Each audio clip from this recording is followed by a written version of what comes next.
Thanks, everybody. Hello, hello. Come on up, guys. Good afternoon.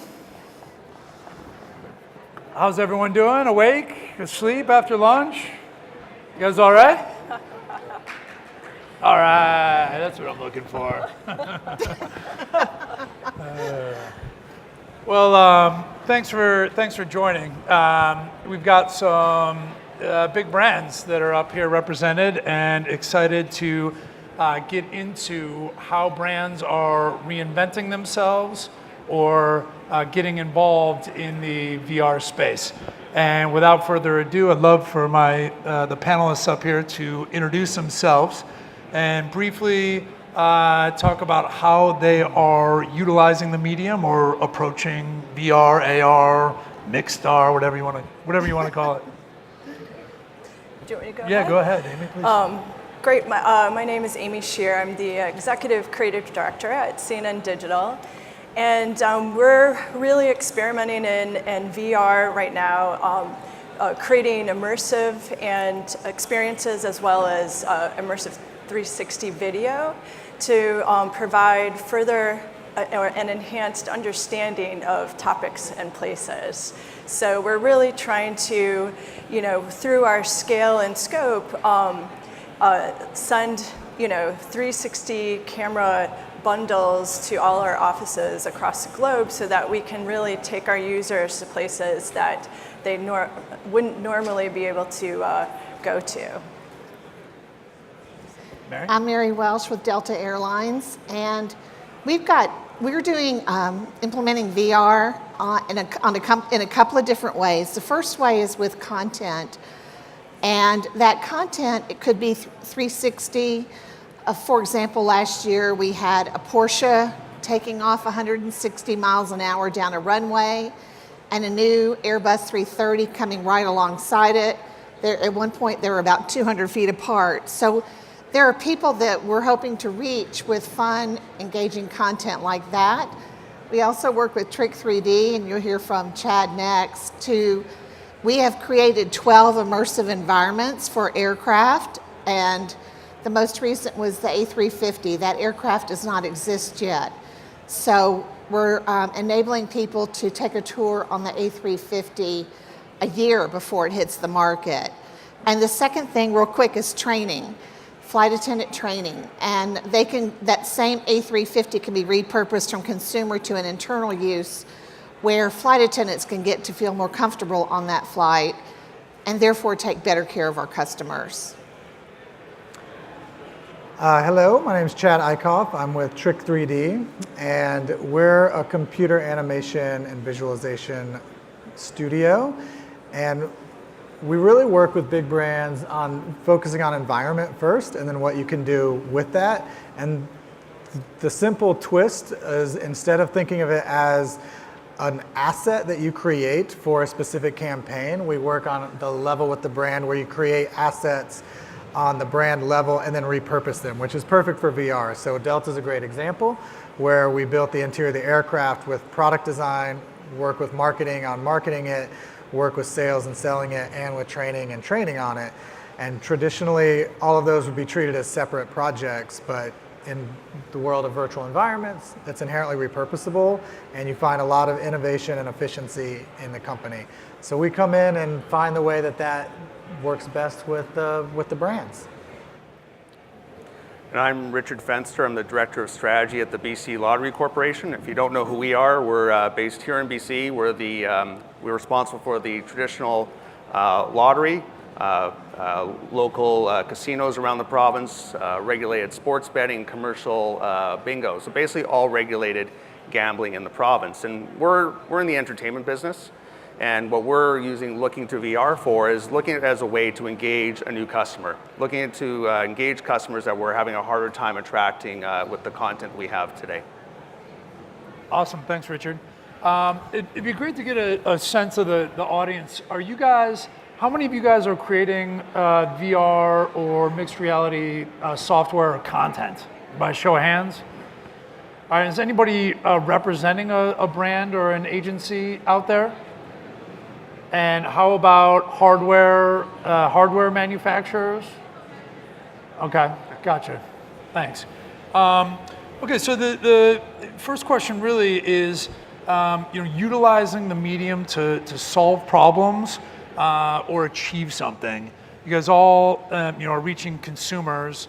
How are you approaching a particular problem? What is the problem that you're looking to solve, or what are you looking to achieve with the medium? If you could talk about that, and I welcome anyone to kick that off.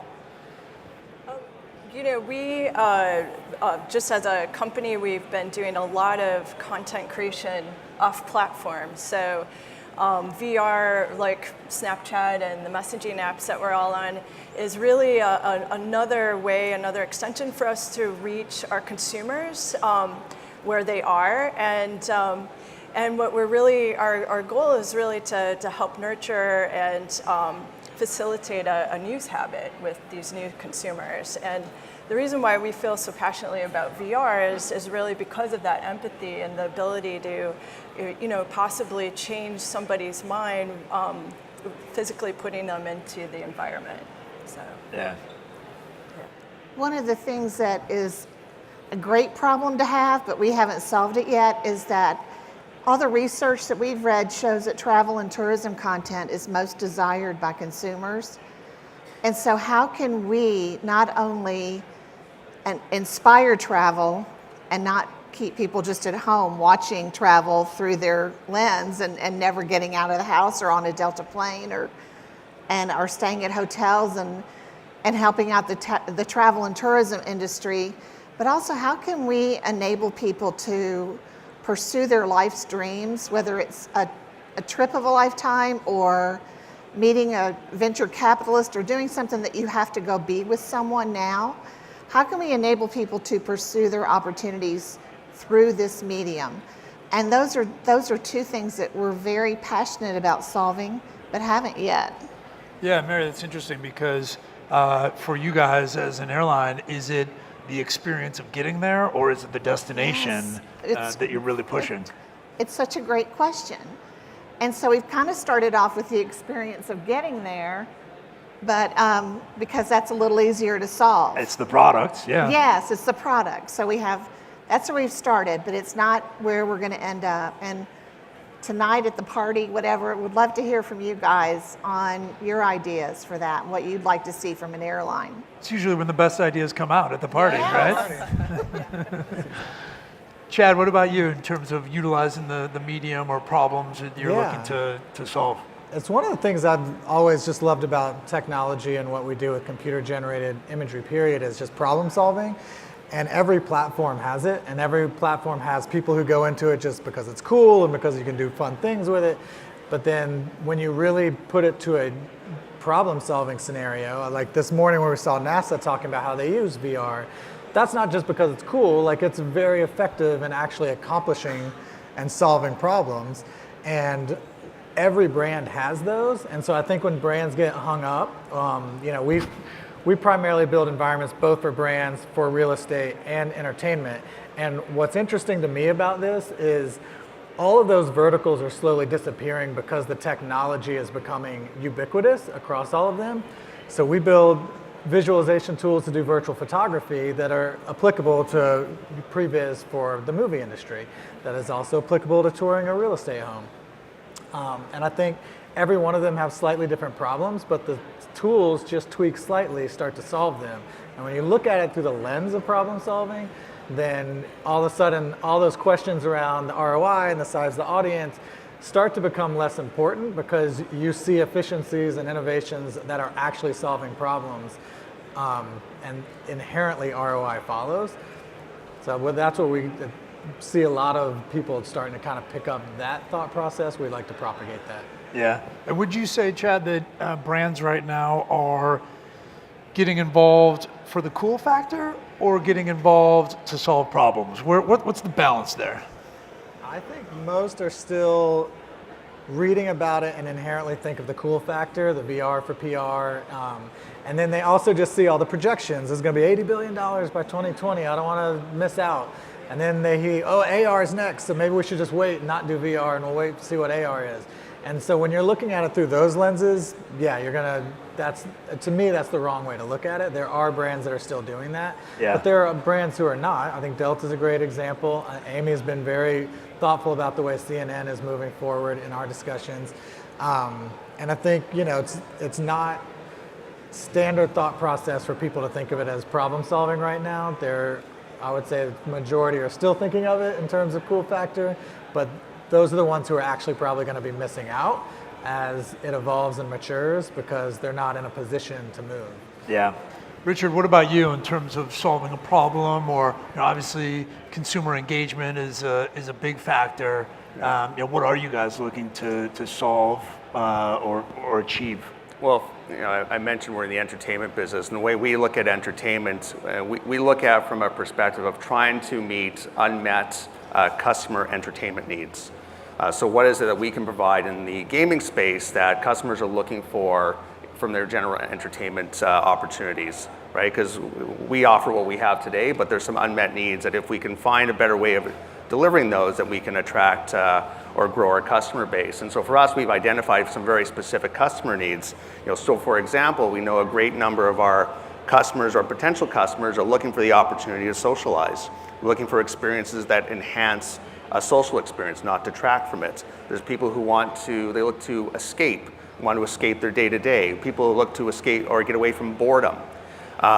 People who look for competition. There's a number of different entertainment motivations that people have. We look at it from a lens of, okay, this is what you look for from an entertainment perspective. What can we deliver in the gaming space that will satisfy that need?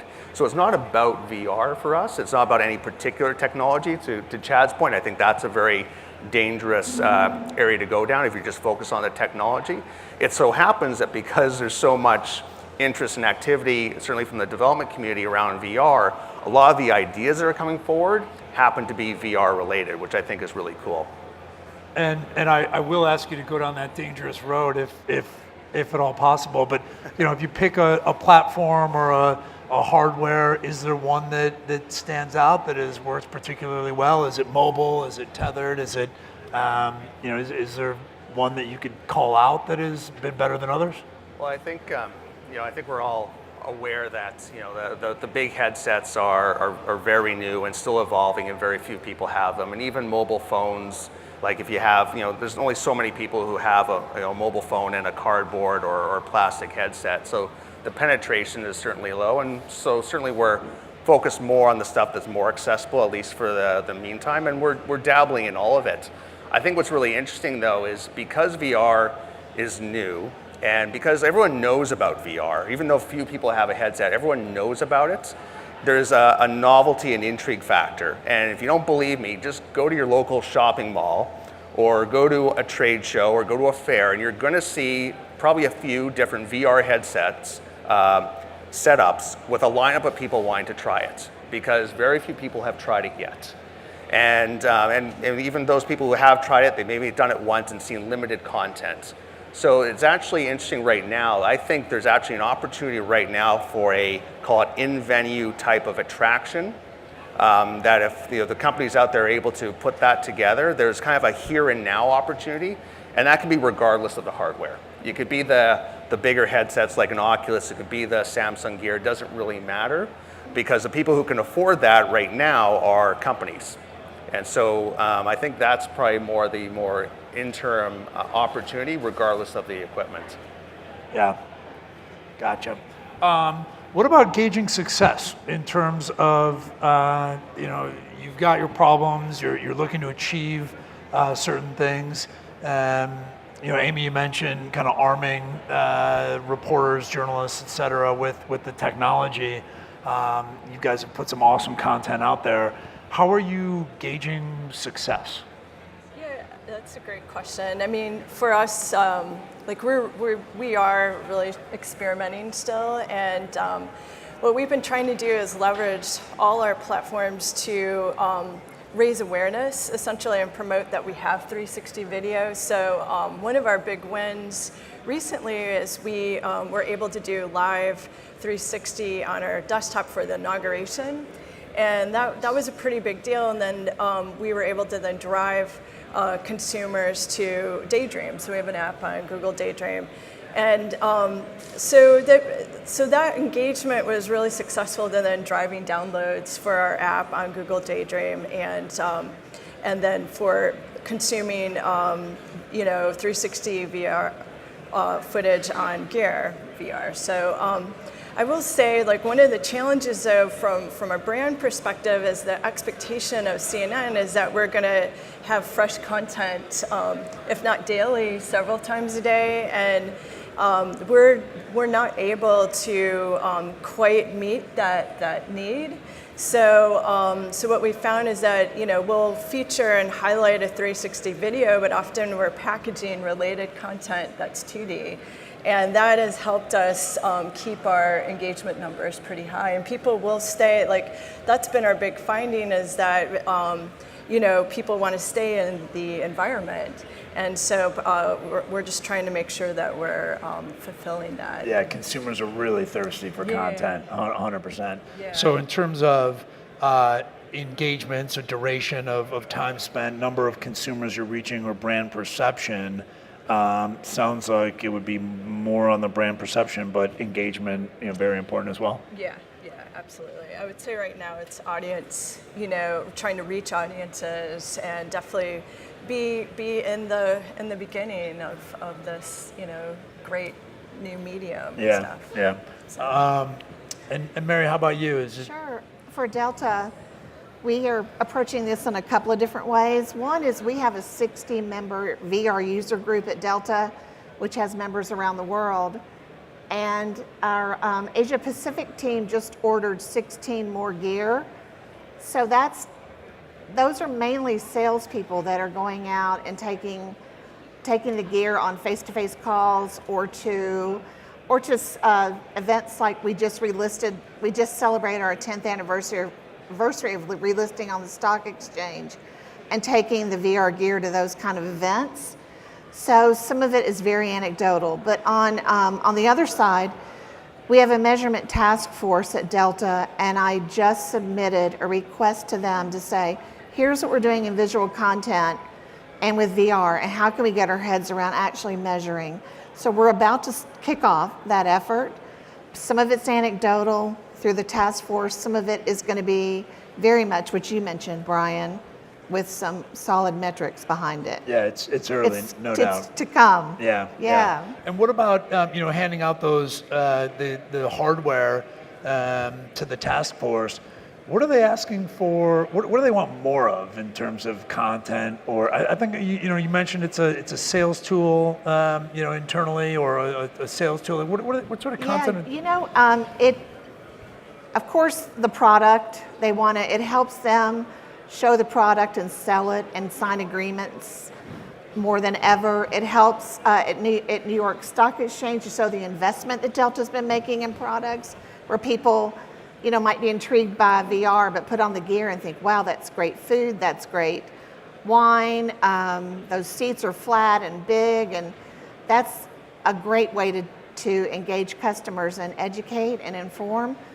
But we're also asked a lot about destination content, and I think that's going to be big for us coming up soon.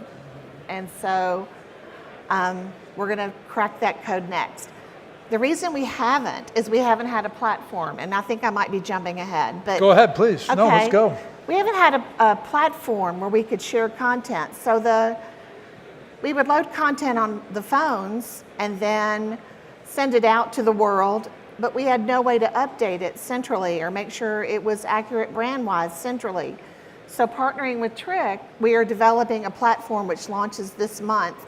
We're going to push content through this app that Trick has designed, so everything is all updated and perfect with each user. Then we can really focus. Before we were handcuffed, why would we invest if we couldn't get it out there? Now we'll be able to get it out there. Yeah, they're content management platforms. Yes. There aren't that many of them, and I think that some of them that are consumer facing, you're a little bit limited by the audience that they have if it's their brand as opposed to you owning it. Well, we'd like to do that too, and that's a fast follower. Yeah. Yeah. Awesome. What about you guys at the end in terms of?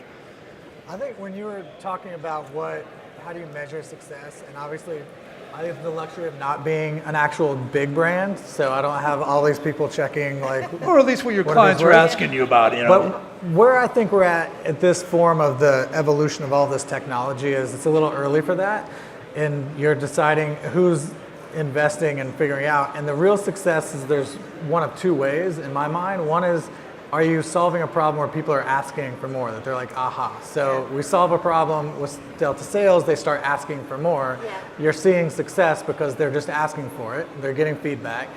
But more important to that, I think, is super simple. It's like grade school level success. Can you make them smile?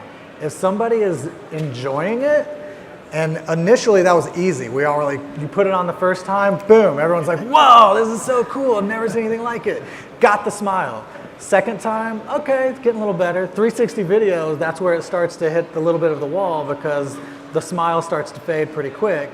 And then where I have discovered like the easiest way to think about it in a way that for myself and other people can try and approach it, we all come at it from a standpoint of what do we already know? So what is the UI? What's the UX? Which were things that were developed for web, right? That wasn't a thing before the web. So now we're applying what we learned in that movement onto VR. And we're also thinking of it in terms of boxes and windows because we're used to looking at screens. Now in this mode, it's really better to think of it as reality, but with superpowers. And when you do that, that's the next layer of smiles. That's the next level of joy that I'm starting to find is, yeah, it's cool. I can go into this environment. I can take somebody there, but because I'm in a virtual environment, I can do really cool things that I couldn't do in the regular one. And so that is, to me, like the next layer. We're starting to find the joy and the smiles that people are really engaging with the content. And once you're getting that, then people are going to start coming to the platform because you can't get that in another medium. As long as you can get it in another medium, even though it might be slightly different in VR, then it's hard to pull in. But something like Google's Tilt Brush, you just can't do that in another medium. And when you start to apply those kind of applications to things that we haven't even thought of yet, whether it's data visualization or touring a home or being able to volumetric video, all the things that come out. But as you layer those superpowers on, then I think people will start coming to the medium. So those are sort of the layers of success I see. Yeah, superpowers. I like it. I liked Tom earlier in his keynote and the God mode concept that he brought up. I mean, it's powerful stuff. Richard, what about you engaging success? Is it transactions? Is it players? Is it engagement, duration? What audience size? What are you looking at? Well, for us at this point, based on the stuff I said earlier, our goal is really around customer acquisition. That's what we're looking for in terms of new content at the moment. In terms of our top priority, I think there'll be other things that VR may satisfy needs for in the future, but right now it's all about customer acquisition. And I can't point to any successes at the moment because where we're at is really around trialing. It's prototyping, experimenting with different content, whether it's our own or from new partners, and seeing how that goes. But I think the milestones along the way are probably what's more interesting. And it's really about, it's a little bit what Chad was saying about it's the feedback and seeing the smiles and responses along the way. Because if you have some sort of content that is able to elicit a reaction that you can't get in another way, you know you're onto something. So as much as we have really low-level prototypes at this point, not monetized anyway, just being able to put something in front of someone and see whether it resonates and whether there's an interest in trying it again is really, really telling in terms of giving you the rationale to want to invest more and try more in the space. And is that kind of a word of mouth thing? Talking about the experience? Is it a social media sharing aspect, or the stuff that we're doing is very small scale. Like we'll go out and set up a test in a facility somewhere for a couple hours, invite a bunch of people in, or try to be there where there's a large group assembling. Anyways, we have that going on today. We're demoing a product we have today at the show. But just trying to wherever we can to get feedback. Hopefully on a targeted group to see how they react to things. Sure. And Richard and Mary, if you had to pick one to spend your organization's efforts or time on, would it be on-site activation, a on-site have to be there to experience effort, or would it be an effort towards a more widely distributed mobile Type effort. If you had to pick one or the other, which one would it be? Well, I think I kind of alluded to it earlier. Right now, I'm really excited about on-premise types of attractions. I think there's a really cool opportunity for those who are able to develop something that is not necessarily a single user type of experience. It's something that has a multi-user experience, something that's more social. I think there's a real here and now opportunity with that. Not to dismiss the more single user type of opportunities that could be used at home in the future. We're dabbling certainly in both, but I'm really keen on the in-premise type of opportunities. One thing we've thought about and talked about is the ultimate on-site is when you're on board the aircraft. Chad has been looking into that. We've been looking into that. But we talk about it, like what if you're watching something in VR and you reach out and touch the person next to you on the plane, or just, we haven't cracked it yet, but you were talking about, there's also some technology related to flying that would impact the experience as well. Yeah, definitely. There are multiple things, and it's coming to solving a problem. On the root level, you said, that's awesome. Some people are anxious about flying. VR is really great at like reducing anxiety if done right. But there are some technical limitations. One right now is a gyroscope. So if the plane turns and all of a sudden everybody's like world turns with them. And so, Look out! yeah. So you've got to solve for that, and that's doable, but it just has to be done. And to Mary's point, there's some real basic ones, like if you're really into it and I turn and like smack the person next to me, that's uncomfortable for somebody else on the plane. So, that's definitely one to look at. I think in solving those problems, one thing I've appreciated about Delta's perspective is solving them internally, and that's what this initial platform is helping learn all those lessons along the way. And then when you go public, you're bringing that knowledge. And I think that's definitely a really smart way to move in their space, because there's so many questions to be asked in the in-flight experience. There's some we talked about in Sky Clubs, which could be a little different. We've done the clubs, we're about to do gates, but anywhere with along that travel experience we'd like to do and figure that out, because it would be so cool if you could watch a video or be immersed in where you're traveling to or where you want to travel next It'll get you really excited. It really would. Yeah. So if we could figure out this technology, maybe we'll come back next year and talk about that. Yeah. That's great. How about we end with a quick one? What about a particular example or experience of a brand, maybe not reinventing themselves, but just a good example of a brand utilizing the medium? And I'll start. I in particular like Patron's tour through the agave farm, and you're following the bee, I believe it was, in 360. I thought that was outstanding. What have you guys seen out there that you thought was a particularly good use by a brand of the medium? I personally really love the Disney app on Oculus. And Say that again. I'm not sure. I don't know if you hear me. I really love the Disney app on the Oculus, and it's mainly for the simplicity. I think one of the things that we struggle with is how much friction some apps have, just getting into the content. And I just thought they did a beautiful job, one with categorization. They leveraged the characters and the brands that are beloved, and it was just a very simple UI to get into that content. The UI is extremely important. Yeah, and so I think that really amps up the enjoyment factor. Yeah. Mary? Sure. I think anybody that's doing VR that's a brand I admire, because you see a lot of one-offs, and then people think, oh, I've done it, and it's because I don't think it's that easy. But I do follow people in travel and tourism especially, and Marriott has has done several things, public environments, and in your hotel room, they've done a lot. They've done several things, so I've been following them. All right. Hello. This is a little bit self-focused, but we just wrapped a project that was hugely inspirational for me, but it's attached to a big nonprofit brand. And we just did the first VR wish for Make-A-Wish, and it was for a little boy whose wish was to go to space and in a red rocket ship and visit Saturn, and he had this whole vision of meeting an alien, and that's a wish they couldn't grant before.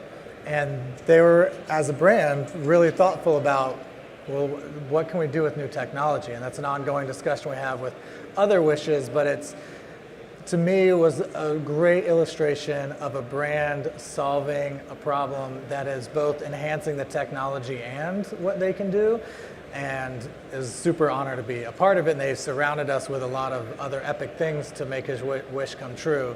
But that was one that hasn't even hit the wide reaches yet. It just happened on Monday, so check your news feeds soon. Congratulations. Awesome. Richard, how about you? Favorite example is the Superman roller coaster. I think it's at Six Flags. If you haven't seen this, you can find the YouTube video. You sit on a roller coaster and wear the goggles, so instead of seeing the skyline, a random skyline of buildings and trees, you see basically a scene where you're Superman flying through the sky, through the city, and experiencing, much like a superhero would. I think it's a great use of the technology, but relates so perfectly to what that brand is all about. I think it's a great example, and one I refuse to ever try.